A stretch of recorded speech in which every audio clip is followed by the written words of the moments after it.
Hello, hello, my friends. Welcome to the 15th edition of DLD Sync. I'm so proud for this session now. It's special. It's very special. Maybe some of you will remember from your youth, not so long time ago, long before there was Instagram, Facebook, Twitter, or Zoom, we had AOL and ICQ. Probably you can hear this strange noise, when we get into these online services many years before. This was truly the beginning of the virtual connectivity we now all in. And today we have these two pioneers who made the internet part of our everyday life. Steve Case is the co-founder and former CEO of AOL. He's a very remarkable investor now and a philanthropist. He's a legend in the US, and not only in the US, in the internet world. And he will be in a discussion, in a talk with Yossi Vardi, our dear friend, my co-chairman of DLD. I learned so much from him. And he was the co-founder of, long time ago, ICQ. You all remember, I'm sure. So we have two legends, two amazing legends. Thank you for coming. You made me both very proud. The floor of DLD Sync is yours. Ciao. Thank you very much, Stevie. Thank you for your very kind and over exaggerated, at least as far as I'm concerned, introduction.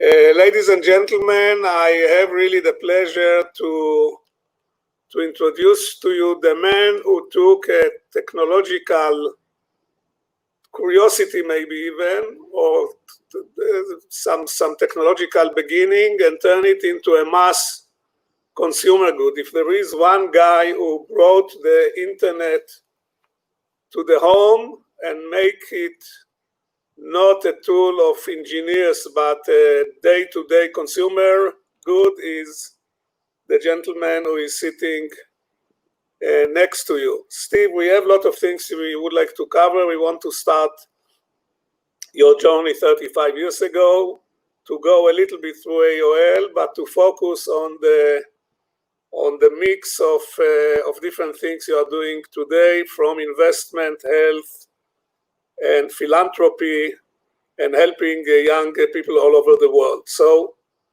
let's turn the clock 35 years ago. So first of all, it's great to be here and with the whole DLD community. Obviously, always fun to be with you, Yossi. And in terms of my backstory, it was this summer, 35 years ago, that we co-founded what was then called America Online, over time became AOL. And back then, the idea of the internet was not something that had much appeal, had much traction, and not many people were connected. When we started 35 years ago, only 3% of people were online. And those 3% were online average of 1 hour a week. So it was still relatively early days in terms of the idea of getting online. And we just believed that if we could figure out ways to make it more affordable to get online, easier to get online, more useful to get online, et cetera, then eventually it would be a mainstream medium. Eventually it would be as pervasive as things like the telephone or the television, but actually have the potential for more impact. It took a while. I mean, as you know, it was slow going for really the first decade. We struggled a bunch of times in the late 80s, early 90s. A couple of times almost didn't make it, kind of had to go through some layoffs, thought we'd run out of money, but we stuck with it, kept persevering. And eventually, kind of in the mid to late 90s, the idea of getting online, the idea of the internet, the idea of the World Wide Web, et cetera, finally, took hold. And that's when AOL really grew substantially. And just a couple of data points I was reflecting on recently because of this 35th anniversary, in addition to that data about how few people were online and how little they were online back then. When we went public in 1992, it was the first internet company to go public. We raised $10 million in the IPO. and the value of the company that day was $70 million. Nobody knew or cared about what we were doing. And then 7, 8 years later, it was worth $160 billion. Actually, was the best performing stock of the decade. So it went from something nobody knew about to something that people couldn't live without. The other data point, I know this is more of a global audience, but within the United States, at our peak around the year 2000, about half of all the internet traffic in the United States went through AOL. So it really was one of the pioneers in getting the world online. We had a great team that really believed in passionately in the idea, not just me, but a fabulous team. And so we have come a long way. It is amazing now that we're all sitting in a world where we essentially are digital only, can only conduct our lives because of the internet. So it's amazing to see that transformation really over the last 35 years. Now, I think that one of the biggest draw of young people to AOL was the chat rooms. Actually, right. AOL invented what we call today social network without maybe knowing it. What part of the success of AOL at that time you attribute to the chat room, and what to the other content? No, it was huge, and we did believe that the killer app of the internet was going to be people. It was going to be community, what we now think of as social. And so from the early days when we launched our first service 35 years ago, that was front and center. Things like people connection, chat rooms, message boards. Then we launched instant messaging and buddy lists and things like that. And about half of all the traffic we had was community functions, was these social functions. And we realized early on that the internet was a great way to connect not just people to ideas, but people to each other, both people they already knew as a way to kind of stay more connected to friends and families and colleagues and so forth, but also importantly, people they didn't yet know, but likely should know because they had some kind of shared interest in a particular kind of a topic. So that the social community functions were always critical. Now, some of that I think our team was thoughtful and turned out to be correct in this, deciding that was an area to focus on. So it was more strategic in that sense. But it also was a little bit, and this is true with many entrepreneurs and many startups, it was really in part based on necessity. When we started, we were only able to raise $1 million to get going. We had big competitors at the time in the United States, like CompuServe, a division of H&R Block, IBM and Sears that started a joint venture called Prodigy that committed $1 billion to. A lot of AT&T, Knight Ridder, a lot of people were putting significant money into this new area. We only had $1 million, so we recognized we couldn't beat them in any kind of head-to-head kind of thing. We had to come at it differently. And one way we came at it differently was focusing more on community when they were focusing more on content in some cases or commerce in other cases. The other way we decided to do it was through partnership. We recognized we couldn't get very far on our own, so we established partnerships with I think it was 300 companies we partnered with to really kind of build the company and really help stand up the internet. PC companies, and we had to get modems built into PCs back then. Communications companies to expand the access points. Obviously, a lot of media companies to have engaging content. There was a long list of partners that we had to pull together. So it was partly a belief in the idea of the internet and a passion about that kind of drove a lot of our team's efforts. Partly a focus on social, on community, on connecting people, and partly a focus on partnerships, really trying to knit together a tapestry of alliances that allowed us to do things together that we realistically couldn't do on our own. So those were, and as I think back, were some of the key kind of secret sauce, if you will, that drove that early success.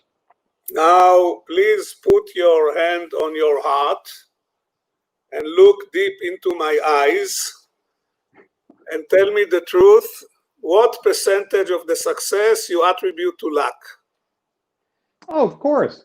No, I think we were quite lucky in part because even though there are a lot of big companies competing, launching things, they weren't very creative. They weren't very agile. They weren't very entrepreneurial. And so some of those really big companies like IBM and Sears just kind of put together kind of largely bureaucratic kind of ventures that didn't really connect with the people, with the audience, with consumers. Alternatively, there were some companies that were, very smart, operated very effectively, like a Microsoft. But for Microsoft, their focus on the online services world, the internet world, was relatively small. They really were focused on operating systems and kind of application spreadsheets, things like that. And for them, there was a small team focusing on the online. If that had been their main focus, if Bill Gates woke up every day and said, how do we get everybody online, I'm sure they would have been far more successful, and we would likely have struggled, maybe not even have survived. So it's a mix of believing in the idea and putting the right strategic pillars in place, but also, as you say, sometimes getting lucky in terms of the either opportunities that you stumble into, or some of the broader competitive kind of dynamics, the context you operate in, that likely create opportunity. And that's what entrepreneurs need to figure out. What do they want to accomplish, but also be flexible in terms of, and agile in terms of adjusting to the realities as they settle in, and just seeing what's happening in the marketplace.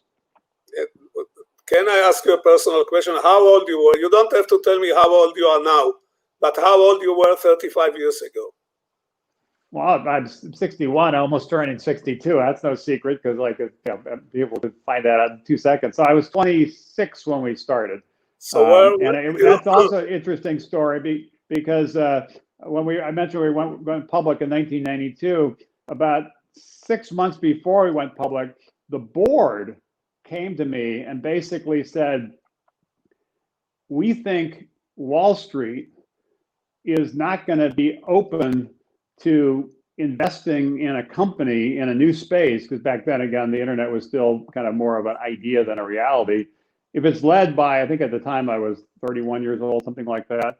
So we think you should step aside as CEO, and Jim Kimsey, who was also a co-founder, who was 20 years older, should step in as CEO as we go public, because that would give institutional investors on Wall Street more comfort in betting on this kind of little company that was talking big things. So, and that ended up happening. I didn't agree with the decision. I was frustrated by it, but I did step aside. And then 6 months later, after we went public, I kind of became CEO again. Of course, times have changed now. There are many companies that go public when their CEOs are even younger than I was. But that's another example of how much we've advanced in terms of the internet, and also advanced in terms of entrepreneurship, and recognizing that young founders can build significant companies. Now, last question to conclude this sentimental part, or semi-sentimental. A young entrepreneur is now coming to you and tell you that he has an idea that he knows it's going to change the world. What some of the advices you will give him? Well, hopefully it's not just him, might be her as well, because we're trying to promote a more inclusive approach to innovation, entrepreneurship, make sure everybody gets a shot, and everybody is on the playing field, if you will. I would first say it depends on what battle they're trying to fight. I've learned that it depends on the stage of the company. It also depends on the sector you're dealing with. It's not like a cookie cutter, one size fits all approach. But in general, I would say that this next generation of companies that I think are really going to be transformative in terms of improving our lives in very fundamental ways, also driving significant disruption in major sectors of our economy, are going to require a somewhat different playbook than what's worked in the last 20 years. And I wrote a book about this a few years ago called The Third Wave. And the way I think of it is, and some of this we've talked about, but the first wave of the internet was getting everybody online. It took about 20 years, and a lot of efforts, as I mentioned. Partnerships were critical there. Public policy was critical. Even when we started, the internet was still restricted to government agencies and educational institutions. It actually wasn't legal for consumers or businesses to be on the internet when we first got started, at least in the United States. So policy was very important, and perseverance was very important. So those were the 3 Ps that kind of drove that first wave: partnership, policy, perseverance. The second wave, which really was, as you know, because you've invested in all these companies, was really apps, software services running on top of the internet. Because the first way we built the internet, you didn't have to focus on that, building out infrastructure and on-ramps. You could focus on building on top. This is Google and Facebook and so forth. What's interesting as I reflect on that last 20 years, that really was about great teams building great apps that then spread virally and then figuring out some way to monetize it. It didn't really require partnerships. Most of these companies launched on their own. Didn't really require changes in public policy. The policy at the point was pretty clear. Didn't really require perseverance because they actually were overnight successes. The third way, which is when I think the internet kind of meets everyday life and gets integrated in much more fundamental ways throughout our lives, and is going to, in terms of healthcare and education and food and agriculture and smart cities, a lot of different things that are up for grabs in this third wave. My take is what worked in the second wave won't work. But what will be some of the things we learn, the lessons we learned in that first wave, the importance of partnership, the importance of policy, the importance of perseverance are going to drive that forward. Healthcare, for example, it's not really about the app. It's not really about the software. That's sort of the table stakes.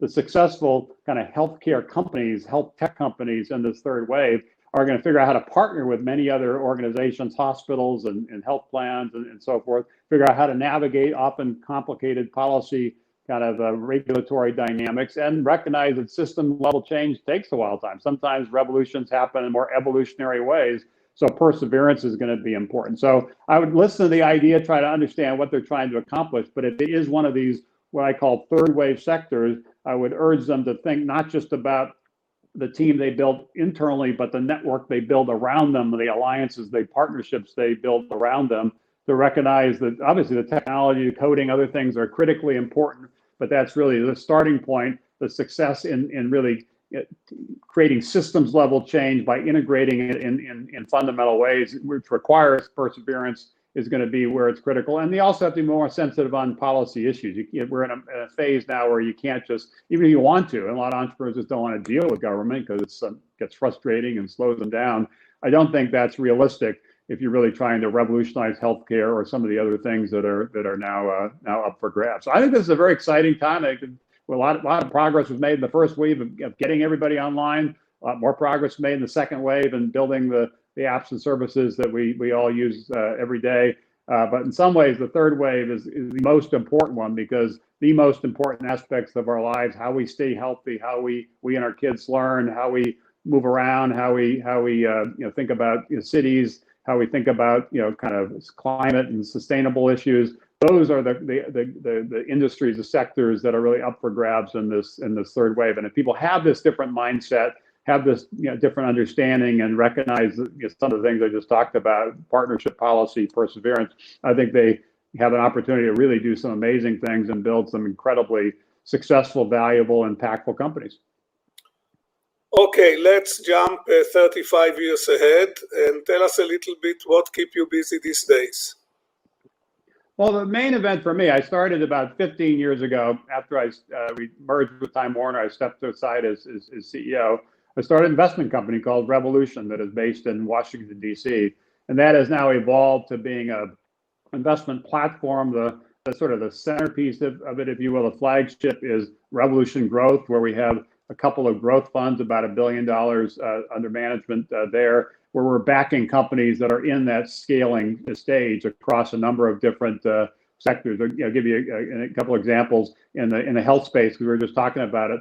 One is a company called Tempus that happens to be based in Chicago. Eric Lefkowski, who's the founder of Groupon and a number of other companies, really decided that the way cancer was being dealt with was a problem. His wife was diagnosed with breast cancer. He got a bunch of different different people telling him different things. He decided that essentially was a data problem, an analysis problem. So he started building the technology to create a platform that would better diagnose and therefore better treat cancer. He recognized, goes back to what I was saying about the third wave of companies, that it was nothing without partnerships. So he formed partnerships now with most of the major medical institutions, initially in the United States, now expanding around the world, to partner with them, MD Anderson in Texas, the Cleveland Clinic in Ohio, et cetera, to integrate their data so that there is a more kind of precise way to diagnose things. We've also made a number of investments in food. We think food is sort of a a very important aspect of our lives, obviously, and a huge industry. You are not afraid that disruption. it will go out of fashion? I'm sorry? You are not afraid that food will become No. The investors, venture capitalists, talk about total addressable market, or TAM, and the total addressable market for food. There's pretty good evidence that we don't just eat 3 meals a day. I think the last data I saw was something like 3.7 meals a day. So people are going to need to eat. The question is, what do they eat, and can you provide healthier options with greater convenience? So one of the companies we backed, and again in the United States, a company called Sweet Green, that is doing some really interesting things in the restaurant space, but also using technology to offer kind of mobile access to different things. And it's really an extraordinary kind of company. We've also invested a number of things in the sports space. As you know, one of my partners is Ted Leonsis, who also owns some sports teams. And one company we backed was based in Switzerland called Sport Radar, that's doing some things around data analytics for sports. We also backed a company called DraftKings, just went public a couple of months ago, quite successful, kind of a public offering. So that's the Revolution growth side of things. We also have a second group called Revolution Ventures that invests at that venture stage, kind of Series A, Series B. They've made a couple dozen investments, and again, in a variety of different sectors. One in insurance tech, a company called Policy Genius that's doing great. And then the third area is a couple of thousands or couple of dozens? I'm sorry? You say couple dozen. So on the growth side, we've invested in a couple of dozen companies. We're typically investing $20 or $30 million, sometimes more in that stage. The venture stage, generally we're investing $5 or $10 million.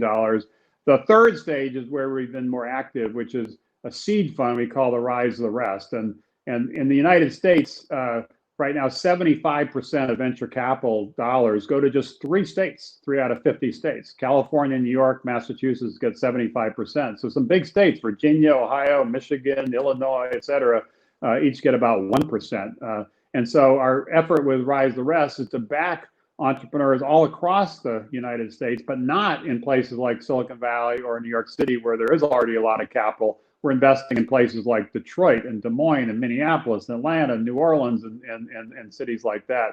And there we've made 150 investments in the last 3 years, 75 cities, 35 states. And we're seeing amazing innovation happening in different places. And we think that whole Rise the Rest strategy will probably accelerate because of this COVID crisis. There are people who are obviously now working remotely. Some of those people are going to decide to stay working remotely, either with the current companies they're working for. Some, like Twitter, have basically announced people can stay working remotely as long as they want. And some will then decide to do things more in the startup kind of sector. So we think over time, this will happen in other countries as well. I know, again, this is a global audience, but within the United States, there's an opportunity to kind of level the playing field. So everybody everywhere really has a shot if they have an idea of creating a company. Capital backs entrepreneurs everywhere. Jobs are created everywhere. And the other 2 data points, just to finish the thought, is it's not just about place where you have to focus. This issue of essentially 75% in our country, 75% going to just 3 states, but also people, and particularly through the lens of race and gender.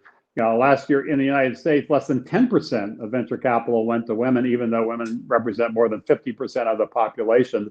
And last year, less than 1% of venture capital in the United States went to African-American founders, Black founders, even though they represent 13% of the population. So it does matter where you live, and it does matter what you look like. It doesn't matter who you know, or if you have an idea, you have a shot at being an entrepreneur. We're trying to change that with Rise the Rest. That same dynamic I know is happening in many countries. How do you create a more inclusive innovation economy, more of an inclusive startup sector? So it's not just a few people doing things in a few places that get all the attention, get all the capital. How do you spread that more broadly, spread opportunity more broadly? And there's also obviously a political aspect to that. They're not just in the United States, but many countries. Part of the reason there is this kind of populist momentum is because people do feel like they've been left behind. They do feel like the companies of the future are doing things that are going to destroy and disrupt their jobs and hurt their communities, and they don't see any upside. They don't see the jobs being created in their communities that are going to replace the jobs that are being lost. So unless we figure out a way to level the playing field and being more inclusive, it's not just going to impact kind of what's possible in terms of innovation. It's also going to have a very negative effect in terms of our society. And when you compare the performance of these 150 companies to the performance of the companies in the 3 states which harvest most of the investment? What do you find? Well, it's still early. We just started the seed fund about 3 years ago. And as you know, having done a lot of seed investment yourself, it takes a number of years. But there's some very promising data. We already have a couple of these early stage seed investments that are got $1 billion plus kind of unicorn companies. I think it's now about 15 of them have evaluations well in excess of $100 million. So even though we started very early with our seed strategy, we are seeing good momentum. And over time, I think it will take 5 or 10 years, but over time, I think there will be a leveling the playing field. But it's also important not just to focus on capital. Obviously, the venture capital is a key part of it, sort of the fuel that drives it.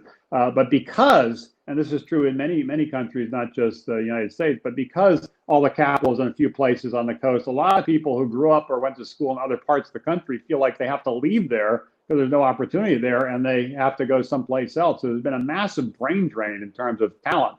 What we hope will happen, and we believe we're seeing some early signs of, is as there's more opportunity, more startups, more capital, more jobs being created in all around the country, there'll be less of that brain drain. That will start slowing, and we'll actually start seeing a boomerang of people returning. And then if you can match the capital with the talent and create these vibrant startup ecosystems, as you played such a key role in doing in Israel and other places, that's when things really will accelerate. So I'm quite optimistic over the next phase in this third wave, where a lot of the most important partners and a lot of the domain expertise that's going to be so critical in areas like healthcare are in different parts of different countries. That will create an opportunity for those communities to rise up and be stronger startup communities, but only if there really is a focus of the government leaders on startups, only if investors really back the companies there, and only if you can solve this talent problem and slowing the brain drain, increasing the boomerang, and creating a great culture around startups and risk taking and so forth. Again, your hand on your heart, deep look into my eyes. What about politics? What about politics? Politics. What's the Did question? you ever consider going to politics? I've considered it, but it's not really my thing. I never say never, but I've always been involved in policy, but tried to stay out of partisan politics. Even those early days in the United States when we were getting going 35 years ago, there are a lot of things I spent a lot of time on the policy side to really commercialize access to the internet, create the right rules of the road for things like e-commerce and other aspects of the internet. So I was super engaged on policy. More recently, I've been engaged, particularly in the United States, on policy related to startups. I worked with President Obama, chaired an initiative they launched at the White House called Startup America, and then they partner with a number of other countries around the world. Also helped with the creation of some legislation in the United States called the Jobs Act, jumpstarting our business startups to update the rules of the road for investing in startups. And more recently, I worked on things again in the United States around opportunity zones. So I've focused on policy, but tried to stay out of politics. I'm troubled and saddened that politics, certainly in this country and many other countries, has gotten so hyper partisan. I think the answers are generally kind of figuring out ways to come together and work together, and not just kind of have a dynamic where whoever happens to be in charge for the moment kind of does as much as they can kind of on their own unilaterally. So I'll continue to kind of stay engaged, do what I can. But my real love is backing entrepreneurs and mentoring entrepreneurs and investing in entrepreneurs through revolution. So I think that will continue to be my principal focus. To sum it up, I didn't hear you say no. Okay, but this is my take of it. Before we move to the Q&A of the people, few closing questions. First of all, how is life in the United States now with the corona, etc.? Well, it's difficult, as is many parts of the world, because the United States is so vast, 50 states, and some of them are highly dense urban areas. Some of them are more kind of lightly populated rural areas. It obviously depends on where you are. There's many parts of the country that are really struggling greatly. Florida, for example, the third largest state, is seeing kind of record levels of COVID cases. So it's quite scary in some places, but there are other parts of the country, particularly in smaller states where there's fewer people, where it's fine. Again, the politics of this has become difficult and troubling. Even the idea of kind of wearing a mask, which is really a public health issue, has become more of a political issue. And so there are significant challenges, not just dealing with the health crisis and then resulting kind of economic and jobs crisis, and also in our country in the last couple of months, as you probably heard, we've also had a real crisis around kind of race and policing and other kinds of things. We're dealing with many crises simultaneously, but sadly, we don't really have the ability to come together as one country and deal with this in a unified kind of way. So it's a difficult situation. I think people were more optimistic a month ago. People started focusing on reopening. Some of the places that have reopened have now closed. We've seen this in other countries as well. Disney opened their Disney parks in Hong Kong, and then recently had to close them again. So we're clearly not out of the woods here. There clearly is still a lot of risk around this COVID, and more optimism around vaccines, which obviously would be super helpful. And I think that the path to getting a vaccine is probably faster than most people would have expected, given the normal time it takes to develop vaccine. But the real challenge then is not going to be just creating something that works, but figuring out how to distribute it and figuring out ways to get everybody, to as many people as possible, to do it. So I think it's going to be another difficult, at least few months, and maybe longer. Okay, what can you tell us about your view on Google and Facebook? They're great companies, but they also now are at a point where they shoulder great responsibilities, and I'm not sure that they necessarily have lived up to that responsibility as well as I would have liked. This is a big focus now, and certainly in Brussels, also focused in Washington, D.C. In fact, I think it's next week.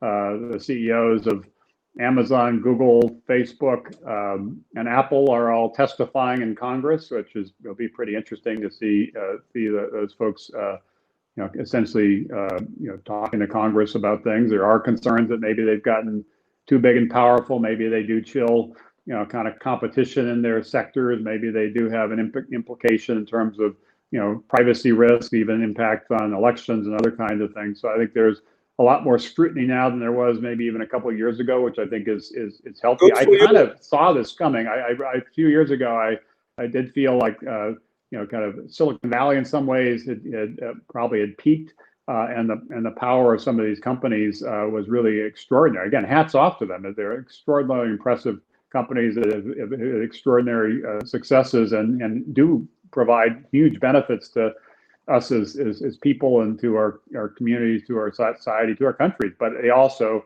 there's some risk associated with them, and I would expect more scrutiny, whether Joe Biden wins the presidency of the United States or Donald Trump wins a re-election. In either case, I think the big tech companies are going to be in the crosshairs, and there's a broader techlash in our country and I know many countries around the world. So I hope they kind of change some of their strategies. I hope they get more proactive. These are difficult issues that they're dealing with. I don't underestimate them. Obviously, when I was running AOL, I had to deal with some of them. They're super difficult issues, super complicated, nuanced issues. But in general, I don't think the big tech companies have done as much as they should do and need to do to shoulder the responsibilities they have, being such powerful, not just companies, but powerful influences in society. Tell us a little bit about National Geographic and Smithsonian. Well, two great organizations. I am the chair of the Smithsonian Institution, which some of you may not know, but there's 19 museums. We have Air and Space and American history and so forth, and also a dozen research museums. What's that? 19 wonderful museums. 19 wonderful museums, and also about a dozen research operations that do some really interesting things in different parts of the world. It's a 174-year-old organization that has a partnership with Congress, because Congress really wants the museums to continue to be free to the public, so there's no cost to visit. The big push there over the last couple of years, and certainly now that I'm the chair, working with the new secretary, the head of the Smithsonian, Lonnie Bunch, is how do you shift, and this ties in obviously with the theme of DLD, how do you shift the Smithsonian from being about a place, physical museums, to being much more of a platform, much more of an idea, much more of a network, and much more virtual. So we have a number of initiatives we launched around the virtual Smithsonian. A few months ago, we launched a Smithsonian open access strategy to take the content we have, the intellectual property we have, and release it so people can do different things with it, and curating different kinds of things, and building different kinds and distributing different kinds of digital properties. We launched a Women's History Initiative because we have not, as an institution, done as good a job as we should in telling the stories of women and the role they played in building our economy, building our country, et cetera. And more recently, we launched our Shared Future Initiative, trying to be a force for convening around race and some of the difficult issues we're wrestling with in our country. So I think the opportunity for the Smithsonian is not just to continue to do a great job, as you say, of having wonderful museums, but taking the Smithsonian to everywhere in the country, everywhere in the world. Ideally have some version of the Smithsonian in every classroom, some version of the Smithsonian in every home. So it doesn't require you to get on a plane, fly to Washington, D.C. and physically visit our museums on the National Mall, but some of the magic of the Smithsonian can go to you. So the push around things like virtual Smithsonian is important. Anybody who's listening who wants to collaborate with us on that, partner with us on that, iterate on that, we'd welcome that interaction. National Geographic Society, another great organization. My wife, Jean, is the chair of that. And they have, again, been a phenomenal organization, more than 100 years. They also launched a number of businesses. They have a partnership now with Disney called National Geographic Partners for the Nat Geo Channel and magazine and digital properties. And the amazing thing about National Geographic is 100 years ago, almost 100 years ago, when photography was just coming on the scene, there was a big debate at the National Geographic Society because they were publishing essentially a magazine, almost like a science journal, talking about the things they were doing, expeditions around the world. And the idea was to introduce photography into the magazine. But several people were so upset by it, they actually resigned from the board. They didn't think the National Geographic scientific journal should have photography. Well, of course, now photography is the lead for National Geographic. And because of photography, National Geographic now has the largest digital social media presence of any brand in the world. Instagram, I think they have 100 million followers, for example, because of the power of photography. So it's a great example of 100 years ago, people were suspicious of photography. Now, because of that early investment in photography and then some of the other things they've done, they've been able to reach far more people in far more places in far more impactful ways because of that. So they're two great organizations that both have a strong foundation in the United States, but also are global operations. And I'm proud to chair Smithsonian, and Jean is equally proud to chair National Geographic. Last question from my side, China. What's the question? The question is China, or maybe it's the answer, I don't know. Well, I think you know as well as I do, and several people I'm sure participating in the DLD community are even more active on this. China obviously has emerged over the last several decades. When we got started, it was still kind of figuring out this transition from kind of rural to cities and how to create a more robust economy, create jobs. They've done a fabulous job of doing that. Now are obviously leveraging their momentum to expand their influence globally. They are doing some things even with the internet that's troubling me. We actually, even 20 plus years ago, had some initial operations in China pulled back because of a concern about some of the policies they were trying to impose, and that is becoming even more challenging because of what's happening in Hong Kong and other areas. So obviously a huge global force. It's a country that will continue to be on the rise, and in the United States and China and many other kind of countries around the world will need to figure out in this next phase, in this next century, what is the right kind of construct, what's the right balance. And clearly there are different countries that have different values, different beliefs, and they're going to clearly become in conflict increasingly in the years to come. Good. Before I open the floor, I want to make one comment to the Israeli audience, because we have a number of Israeli audience. And you must excuse me that I'm going to make this statement, but I really feel I need to. For my Israeli colleagues, I want you to know that Steve laid older brother, Dan, was the first guy who took number of Israeli startups public in the United States. He really have done a pioneering work and introduced us when we didn't know what is Wall Street to Wall Street and to do IPO, etc. He really created, he have done it with a lot of love and also with a lot of success. So excuse me for mentioning it, but I really think it's important for people to know. Now let's go to the questions of the audience. We have a number of questions. The health sector is lagging behind digitization. There are too many persistent forces. Where do you see the key to achieving a breakthrough? That's an easy one. How you get? It's a complicated system challenge. Because I said earlier, it's in some ways a perfect example of a third wave industry sector that is ripe for significant disruption. Right now, different countries obviously have different strategies around health and insurance and so forth. But at the core, it's around delivery of service. And right now, in most countries, access to healthcare is generally not very convenient. It's generally not very affordable, and it's generally, the outcomes often are not what they should be. And innovative ideas, business models, technology clearly are one of the answers to that.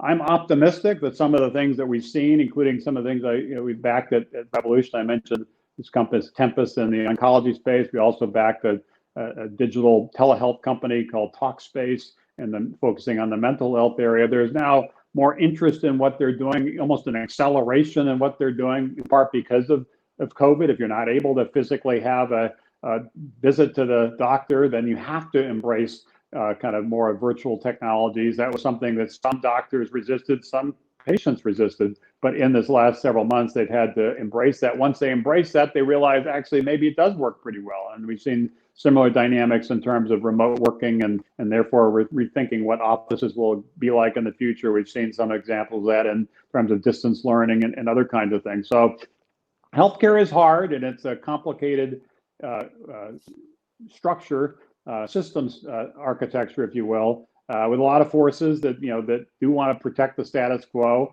and that's going to be a challenge to deal with it. But with the right partners, understanding the right kind of policy, and bringing that right level of perseverance, I think we have a better shot now in the next 10 or 20 years than we've had. And we've also, I've learned this with including with AOL. When we started, we were kind of the scrappy new company that was trying to imagine a different world and kind of climb that mountain. As we got larger, and certainly after we merged with Time Warner and went from this scrappy thing to a company with 90,000 employees, we shifted from being kind of an attacker to being a defender, and we shifted from imagining to more managing for the day to day. And Yossi, obviously you were part of that with ICQ. The lesson I took away, there are many lessons in terms of how you manage at scale and innovate at scale, and some of those I'm trying to apply now to things like the Smithsonian that we talked about. But also, it's just a reminder why entrepreneurs are needed and can be successful even in these large industries where there's incumbents that are trying to play defense and protect the status quo and make it harder for the entrepreneurs who are playing offense and trying to usher in a new and better world. We really need not just the ideas, but the ability to execute against those ideas, and that's what startups do so well. But they can't do it on their own, and particularly in areas like healthcare. So understanding the importance of alliances, the importance of building networks, the importance of partnerships is going to be critical to really usher in a true revolution in health, and also being more respectful of the policy regulatory issues. There's some people that think if you just to kind of ignoring the laws is the way to kind of disrupt. That was what's successful, for example, with Uber, ignoring the laws in terms of taxis and so forth. That doesn't work when you're dealing with healthcare and people's lives, so you have to understand that that's part of the challenge of innovating in the healthcare sector. You can't do it alone. You can't do it in a way that is blind to the legitimate concerns that societies have around trying to protect people and making sure that drugs and devices and other things are going to be safe and helpful, not unsafe and unhelpful.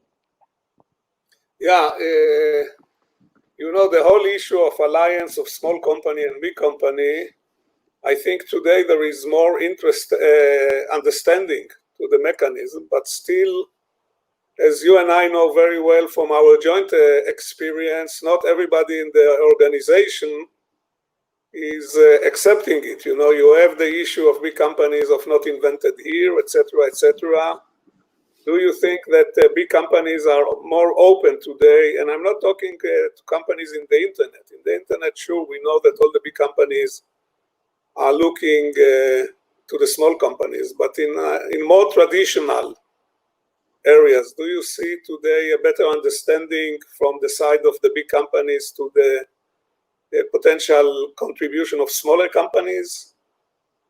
I think in general, yes. Obviously, it depends on the particular sector, and some companies, even within sectors, are better than others. But I think versus, say, 20 or 30 years ago, there is more of a recognition of what's happening in terms of disruption in technology and consumer, kind of preferences and industry dynamics kind of changing. More of a recognition that large companies do have some advantages in terms of scale and the ability to have broad distribution networks, have more influence on policy and other kinds of things, but they also have disadvantages, and that does often tie in with innovation, agility, nimbleness, things like that. So the smarter big companies are recognizing that partnering with smaller companies, whether it be as a customer, as maybe a joint venture partner, as an investor, in some cases even as a acquirer, is the best way for them to make sure they have a bright future. And a lot of these small companies recognize that can really be an accelerant in terms of reaching the goals they're trying to achieve by partnering with some of these larger organizations. But as you say, it is hard. You really need to have a dynamic where everybody sees how they win, and it will change over time as things ebb and flow. So I'm not saying partnerships are easy. They are hard. I just think they're going to be essential to really have significant disruptive impact, really have significant revolutionary impact on some of the most important aspects of our lives. Another question, I'm not sure that you can answer it off the cuff. Which technology or startup business have caught your eye when it comes to increasing stakeholder accountability and impact transparency for medium-large businesses? Well, there's a number of initiatives that we I think are showing real promise in terms of trying to usher in more inclusive capitalism, usher in more impact-oriented investing in companies. There's a half a dozen that we work with on different ways that are trying to do that. We also, I talked earlier about my wife, Jean, who is chair of National Geographic. She also has been the CEO of the Case Foundation for more than 20 years. And just late last year, launching a new initiative called the Case Impact Network that's focused directly on this, building a number of alliances to really move this forward. I think there's a lot of great things about capitalism and entrepreneurship that I recognize, but there are also many aspects that do need some attention, do need to be rethought, almost rebooted. And some of them we've talked about, trying to make sure it is more inclusive, and some of the broader issues we're dealing with where there's kind of have and have-nots are dealt with. So it's a big focus of us. It's going to take a lot of time to get this right. I know many people in many countries are also working on just trying to make sure this next era, people really are feeling that there's reason to be optimistic about it, as opposed to a lot of people, a lot of countries right now, they wake up fearful of the future. We in the entrepreneurial sector and the technology sector, the innovation sector, if you will, generally look at these things in an optimistic way. There are many people that don't share that optimism. And the reason is because in many cases, they have been left behind. In many cases, some of these disruptive innovations have disrupted their lives in very fundamental ways. We need to recognize that and just bring a much more inclusive approach to driving economic growth and rethinking the right way to think about kind of capitalism so that it is fair and more inclusive. Okay, the third and last time, hand on your heart. Look to my eye. Hand on my heart's here. Yes, I feel like I'm in a confessional here. What's my new one here? To tell the truth. You know, I have a friend that said about one of our politicians. He said, do you know when he's putting his hand on his heart? You know, this gesture. I asked him when. He told me when he's going to lie. But we are not going to tell who is the politician. You know, in my ethnic background, you know, we Jews attribute the success of the man always to the little wife which stand behind him. What percentage of your success should be attributed to Jane? Oh, of course, a significant amount of the success. We've been partners now for 30 plus years across a variety of different things: business, philanthropy, raising a family, and now actually, as of a month ago, we've now moved into the status after being empty nesters for a few years of being grandparents, and so it's been an amazing partnership. Obviously, we've visited you and together in Israel, and you've spent a lot of time with us here in the United States. So that partnership is obviously fundamental to my life and fundamental to the successes I've had. Any good marriage advice to the young people? I don't know about that. To be honest, didn't get it right the first time. This is the second marriage, so I don't think I'm the one who get on the high horse and give advice in that respect. But I would say, and again, that seems very obvious, but it really, at the core, it's about communications and trust and mutual respect, which is also going back to some of the questions we talked about around the importance of partnership. That's what drives partnerships. It's also the problem we have in politics in many countries, where there is not that dialogue. People are just kind of in their own kind of worlds. There's not a mutual respect. There's not a trust. So if I could take any lessons from both the successes I've had in building AOL, some of the things we've done with Revolution, Rise of the Rest, other things, but also some of the problems, including obviously the merger with Time Warner, which was a huge disappointment. If you take a step back, there's all kinds of things you can identify that had an impact, but at the core, it really is about people.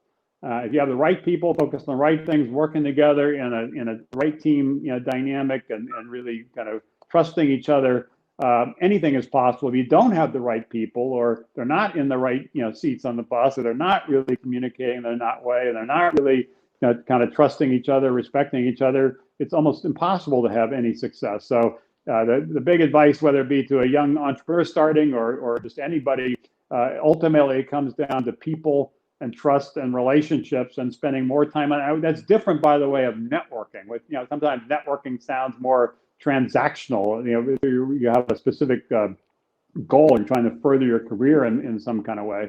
I think it's much more fundamental. Needs to be much more authentic and really building trusting relationships, whether it's with your wife or your business partners or the team you have in your company or the other partners that you're trying to align with, or no matter what you choose to do in life, ultimately you can only do so much on your own. The ability to really take that idea and scale it is going to be a function of motivating other people to be excited about that idea and work together as a team. Entrepreneurship is a team sport to do things together they couldn't do on their own.